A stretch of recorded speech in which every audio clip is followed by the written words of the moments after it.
لەماوەی دوو مانگی سەرۆکایەتەکەیدا دۆناڵد ترامپ لە کۆشکی سپی پێشوازی لە چەندین سەرکردەی وڵاتانی ئەمریکای باکوور، ئەوروپا و ئاسیا و کەنداو کرد، بەڵام هەر یەکان بە شێوەیەک تووشی شێوەیەک لە ئیحراجی بوون.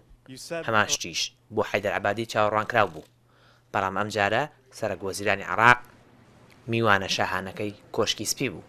لە ڕەتڵی بێکۆتایی ئۆتۆمبیلەکانی و ڕێکاری ئەمنی کەمووەنە بە پێچەوانەی چاوەڕوانیەکان ترامپ پێشوازیەکی زیاد لەوەی لە پرۆتۆکۆڵ بۆی دیاریکراوە نیشانی عەبادیدا. وتاری عەبادیش لە پەیمانگای ئاشتی و ژووری بازرگانی لەبەربوونی میوان و بۆ بەرهێنی ئەمریکی کەسێکی تری نەدەگرت.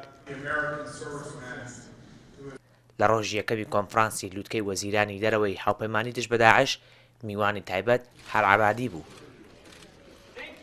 ڕێکس تیلەرسن وەزیری دەرەوەی ئەمریکا کاتی بە فیڕۆنەدا لە پێهەڵدان و نرخاندنی ڕۆڵی حەیدەر عەبادی لە سەرکردایەتیکردنی هێزە عێراقیەکان بۆ تێکشکاندنی داعش.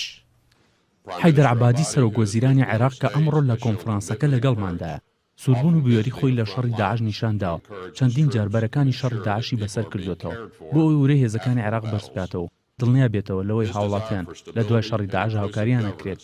عەبادی خواستی بەدێنانی سەقامگیری لە ناوچەکە و بنیادنانی حکوومەتێکی گشتگیری بۆ وڵاتەکەی هەیە. بە خۆشحاڵیەوە ئەڵێم ئەمڕۆ فواد حسێن نوێنەری حکوومەتی هەرێمی کوردستان بە یاوەری سەرۆکوەزیرانی عێراق هاتووە بۆ ئێرە. هێنانی نوێنەری هەرێمی کوردستان لەگەڵ خۆیدا بە واشنگتۆن هێندەی تر پێگەی عەبادی لەبەردەم ئیدارەی تازەی ئەمریکی بەهێز کرد بە جۆرێک ئەمساڵ کۆشکی سپی لە بریدا بەشبوونی عێراقێکی بەهێزتری بینی. تەنانەت قسەکەری وەزارەتی دەرەوەی ئەمریکا بۆ وڵاتانی عەرەبی سەرکردایەتیکردنی عەبادی بە کلیلی تێکشکاندنی داعش زانی. حەیدەر عەبادی سەرۆکوەزیران زۆر ئازایە یەکێکە لە میوانە زۆر گرنگەکانی ئەم کۆنگرەوە. هەروەها ئێمە ڕێزی دەگرین لە خەباتی گەلی عێراق بۆ ڕوبەڕووبوونەوە تیرۆر و لە ڕاستیدا عێراقیەکان قوربانیی زۆریان داوە لە پێناوەدا. حکوومەتی ئەمریکا لە هەوڵ و پەیوەندی ئەمانکی زیاتردا لەگەڵ حکوومەتی عێراق لە پێناو ڕێشەکێشکردنی داعش و گێڕانەوەی سەقامگیری بۆ ئەو ناوچانەی ئازاد کراوە. ڕەنگە زۆرێک گرێویان لەسەر شکستهێنانی سەردانەکەی عەبادی بۆ واشنگتۆن کرد بێت. چاوەڕوان کرابوو عەبادی و ترەمپی خانەخوێ خۆشیان لێکنێت، بەڵام عەبادی میوانە تایبەتەکەی ترەمپ بوو، هەرچەندە ئەوەش بێگرفت نابێ.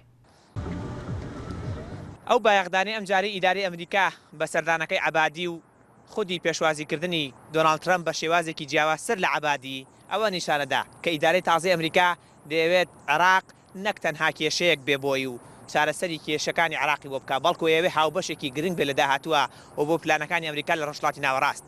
بەڵام ئایا عێراقێک کە لەژێر کاریگەری تەهران و کۆماری ئیسلامی ئێران نابێت چۆن ئەتوانێت ئەو باڵانسە لەگەڵ واشنگتۆن ڕابگرێ لە کاتێکا واشنگتۆن پشتگیری سەربازی و داراییە، بەڵام تاران کاریگەری و هەژمونە. سەرکەوشەم سەدین NRT واشنگتۆن.